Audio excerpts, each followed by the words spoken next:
Welcome to the Nature Photo Guys podcast, where we talk about nature photography, from gear to our philosophies and everything in between.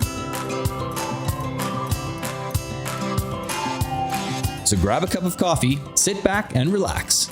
You're listening to Joe Desjardins and Chris Gibbs, the Nature Photo Guys.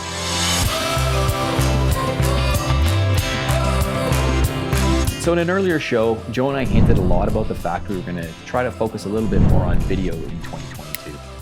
So I'm trying to create a run and gun scenario because I don't want to forget about the photography side, but I also want to concentrate on video too. So I want to build more of a hybrid scenario. So as you know, I've moved to the Canon R5. This is my main wildlife and nature camera that I'm using. So, 45 megapixels on the photo side, and this camera can actually shoot 8K RAW.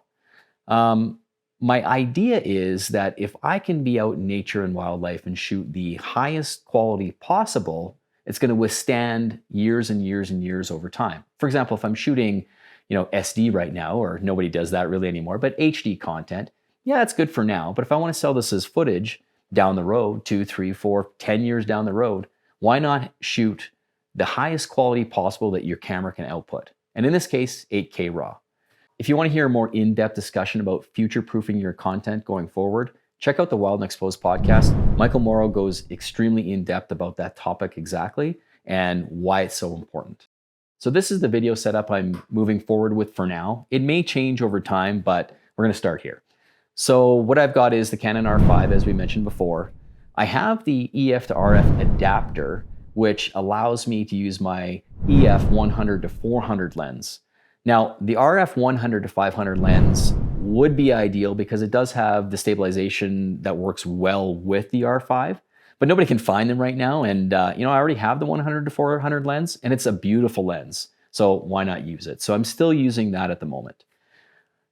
In order to do more of a run and gun scenario, I want to be able to walk with the camera, not hold the tripod with everything attached to it. So I want to be able to run with it. So I've got this handle that I've attached to it. This is from a small rig handle, and it attaches to this small rig cage that I've got attached to the Canon R5. Now, the small rig cages are amazing because you can actually attach different things. There's just screws, and you can attach different mics or adapters or battery packs or whatever to it. It's really good gear. So small rig offers a lot of accessories that help numerous different camera systems, not just the Canon R5. Then I've gone with the Rode NTG mic. Now, for stock footage, for example, no, they don't usually want audio. It's usually like 15, 10, less than a minute video clips. But as you know, I don't want to miss the elk bugling. So I'm going with the Rode Video Mic NTG. And this will capture the audio, what I need for it. But for stock footage, really it's the video. But I'd be able to still use that footage for other things. All our Nature Photo Guys podcasts, the content, and whatnot, right? So I want to still be able to record the audio. So I've also added the Atomos Ninja 5 Plus. Now, they've pretty much designed this screen to work with the Canon R5 because of the 8K content.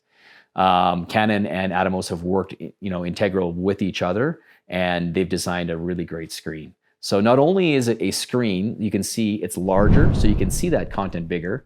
And, as I'm getting older, the small screen on the back of the cameras, it's a little harder for me to see and make sure it's in focus. So the bigger screen helps with that for sure. But it also allows you to record. So it's also a recording device. So I have a 2.5-inch SSD attached to the back of it. So the content records directly into the hard drive on the back of the Atomos Ninja 5 Plus. So when I hit record on the camera and the video, not only will it record in the camera, but it's also going to record here. So it's essentially giving you a backup scenario. So if you wanted to, you could record to both cards in here and here. So you really have a triple backup if the content is extremely important that you don't want to lose.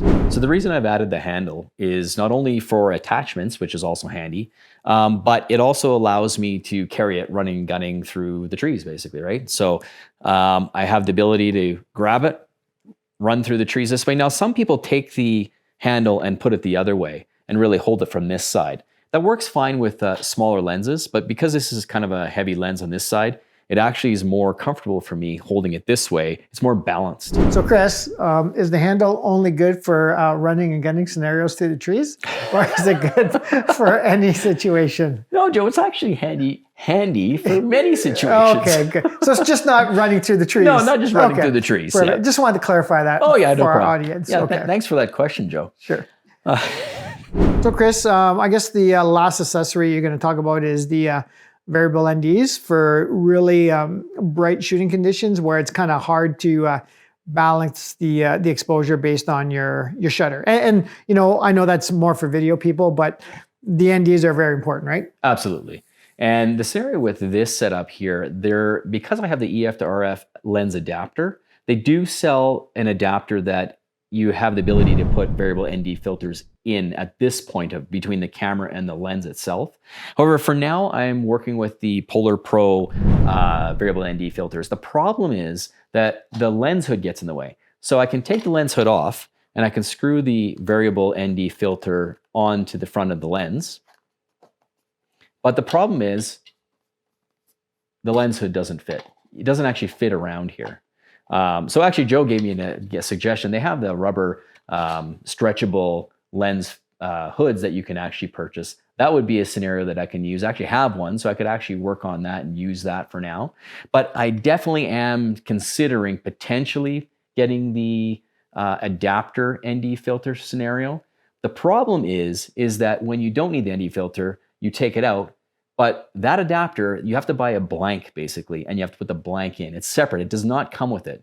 So the jury's still out on this situation so far. There's not very many times when we're shooting wildlife that in the early low light conditions, that we really need a variable ND filter anyway. So we'll see how this works. Maybe I'll be fine, but the jury's still out. Hey Chris, I just noticed one thing with the cage.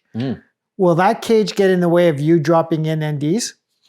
From the top? If you look at the top, you see where it comes out right over top there. Now, is that something where you're just going to have to know ahead of time, or? Well, that's a good question, Joe, because like how do the NDs go in, from the side or through the top? It's from the side, I believe. Okay, so it might not be a situation. It may be thicker adapter. I don't exactly know. I haven't seen it in person yet. Okay, just something to consider. But that is a good question. We'll have to investigate that a little further before I purchase it. And that's right. And that's for anybody. You know, take a look at your rig first, see if it's going to work. Take a look at the dimensions of these adapters. Exactly. Go on some forums, maybe talk to some other photographers. But I just saw the rig and I just thought I'd ask the question. Yeah, so. and definitely the cage makes things a little heavier, right? So, you know, the cage is heavier, the handle's heavier. We're adding weight here, but it's more for usability in the situation that I'm using it for. Maybe not everybody wants to use the rig, but allows me to attach, you know, you can still attach the Atomos Ninja 5 Plus to the hot shoe, you know, top of the camera here. Then now you got to find a place for the mic. Well, maybe you don't need the mic. Maybe you put it up here, right? So there's a bunch of different scenarios. So this is pretty much the rig I'm going to go with into the spring. Only time will tell. Hopefully it goes well. Might have lots of changes. We'll see. Anyways, thanks for watching. Don't forget to like, share, and subscribe. We'll see you next time. Thanks for joining us on the Nature Photo Guys podcast. If you have any questions, contact us at info@thenaturePhotoGuys.ca or message us on Facebook and Instagram at the Nature Photo Guys Podcast. Visit YouTube and subscribe to our channel to watch all our latest videos. Or follow and listen to our latest podcast on Apple Podcasts, Spotify, or on our website at thenaturePhotoGuys.ca. We'll catch you next time on the Nature Photo Guys Podcast.